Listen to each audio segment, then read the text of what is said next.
You're listening to Eat, Play, Sex with Dr. Cat, the place to up-level that sexy life of yours, with expert talk on sex, love, and nutrition. You brought up the, I want to tie this back into the present day, where we are talking about sex and how sex is changing even in our culture, and how it's being presented. And at the beginning of the podcast, I brought up WAP, wet ass pussy.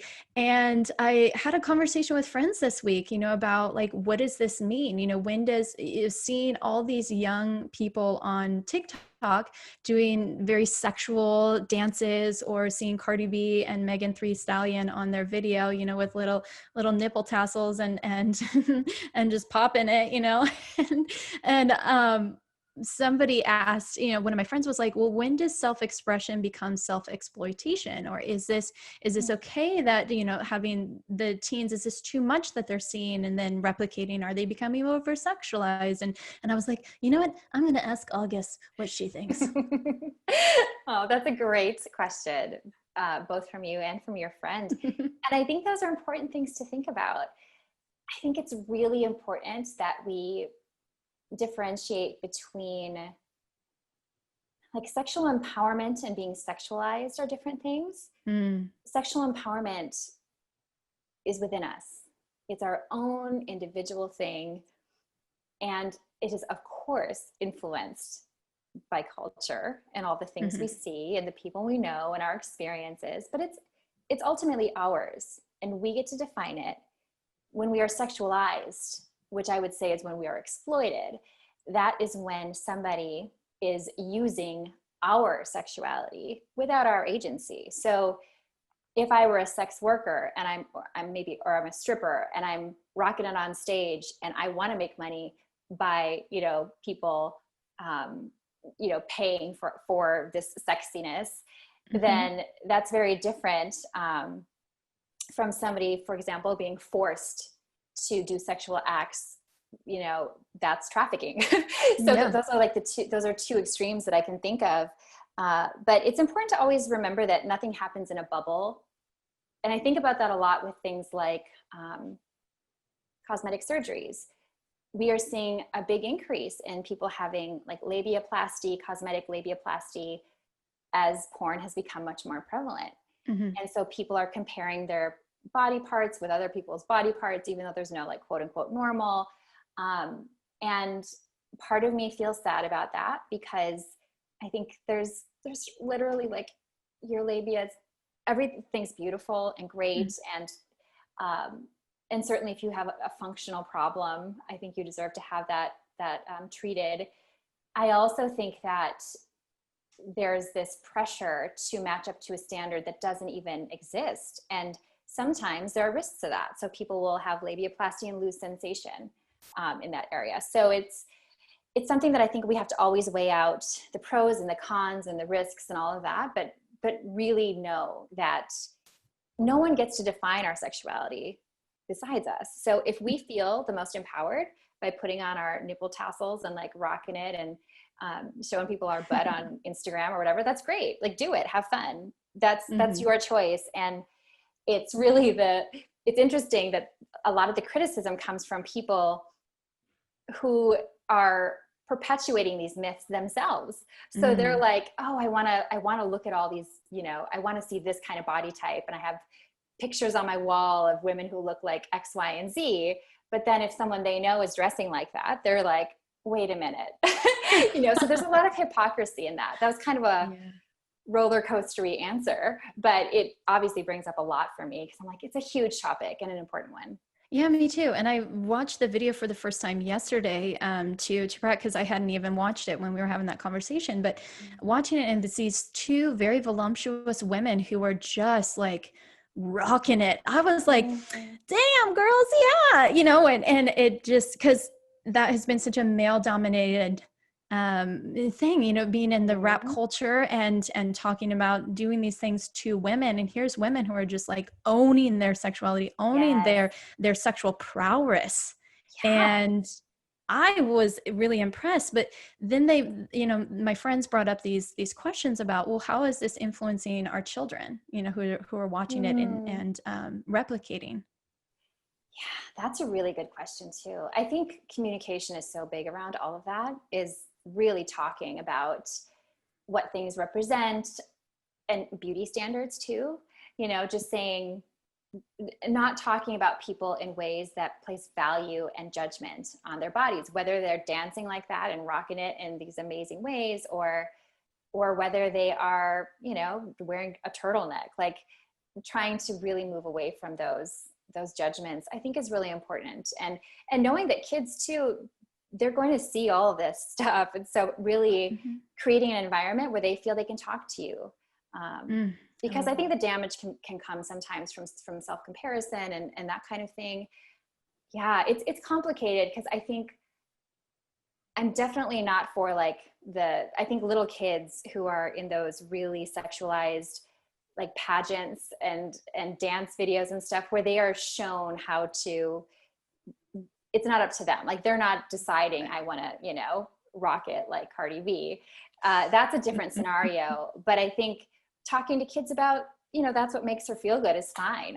I'm not a parent, so I can't speak to what that would be like. But I imagine what I would hope to do is create a place where they feel they can dress however they want to. And if they want to express themselves like Cardi B, that's great.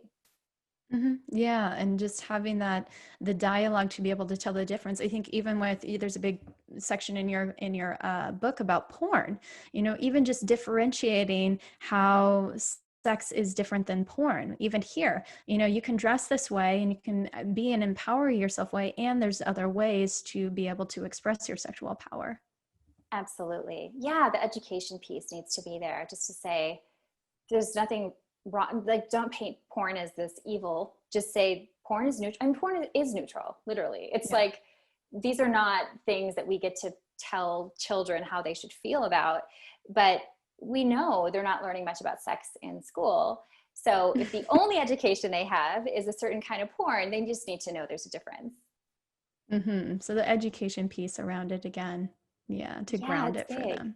I think so. Yeah. There's so many different types of porn out there now. There's, incredible, like, I'm a big fan of Erica Lust and the incredible artistful work that she does. Yes. I'm so grateful for the artists who are really using this medium to create something that appeals to, maybe not even a separate audience, but expands what people are seeing. Like, to really have, if you want to see story and you want to see some of the kind of stereotypes that are promoted in some mainstream porn, if you want to go beyond that and see lots of different races, but not races in ways that they're fetishized, and the artistic nature of Erica's films are really incredible. Yeah, they really are. And even the word fetishized, I just interviewed, and this show will launch in a couple weeks, a couple of powerful voices in disability and sex. And you even brought up one of my dear friends, Robin Wilson Beatty. Yes. Book. And I was like, oh yeah, you're just amazing. Yeah. And it's just how important it is to like we've been talking about, be so inclusive, because even people who have disability are also interested in sex. Yes. And they're so often left out of sex education completely. There's this assumption that if you have, if you're in a wheelchair, for example, you're not a sexual being, which is just complete bogus. Right. Right. Yeah. And what we learn from these, what from the media, from the porn, from all of these external sources around what sex is, what it's supposed to look like, how our bodies are supposed to look and operate. I've had dialogues in my sexploration class with women about, the concept of oral sex even. And even a bunch of them were like, nope, I won't even let them go down there. And in further conversation around it, it was things like, I'm afraid of what he'll taste of me. Or one time somebody told me that I smelled weird, and being inclusive of, for some people, that just not, is there something wrong with the person for not wanting oral? Or is it just that it's something that they can overcome, or is it something that's just not part of their sexual script? And how do we help people, or what would you talk to people who, express that? Oh, yeah, that's such a big and important topic. And I think it's great that people are able to put words to the reasons why they're not comfortable. I think first and foremost is to say, you know what? There are a lot of weird messages that we hear. It makes sense that we might feel funny about, oh, my vagina is supposed to smell and taste like roses. I mean, no, it's not. And really, the smells and tastes are very similar to penis smells and tastes, but we don't have the same marketing around, oh, you need to douche your penis. Like you need to have flowery, fresh smells come out of your boxer shorts. We just don't have that. And so I don't think that anyone ever no one has to change their preferences if they don't want to. So if somebody is feeling self-conscious about receiving oral sex and they're like, well, it's because smells, taste, all this stuff. I think it's good to look into that, like look into the reasons and what you're, maybe talk to, even if you have a partner, maybe talking about that and saying, this is why. There's a company called Laurels. I think it's Laurel.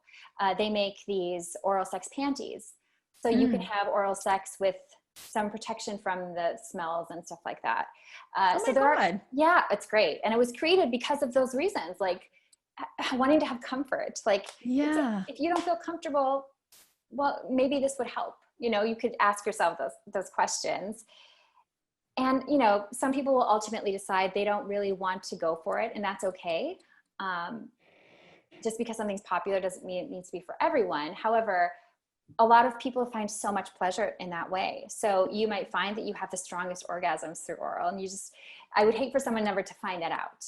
Yeah. But again, it's up to you what you want to do. I would just start with a baby step and say, is there something that would make it more comfortable? Like, why am I not comfortable? And if you are so happy with your sex life and you don't want to change it, that's cool too. Yeah. So what you're expressing is if only go into it and change it if you deem it's a problem for you. Yeah, absolutely. Yeah, 100%. You said that much more succinctly, yes.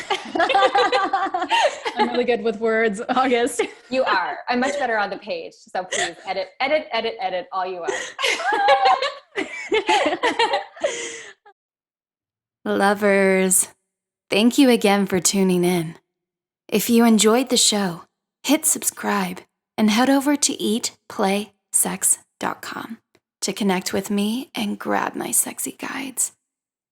Because my goal here is to get you to eat, play, and sex better so you can improve your sex life, which will improve every aspect of your life. Until next time, keep it sexy.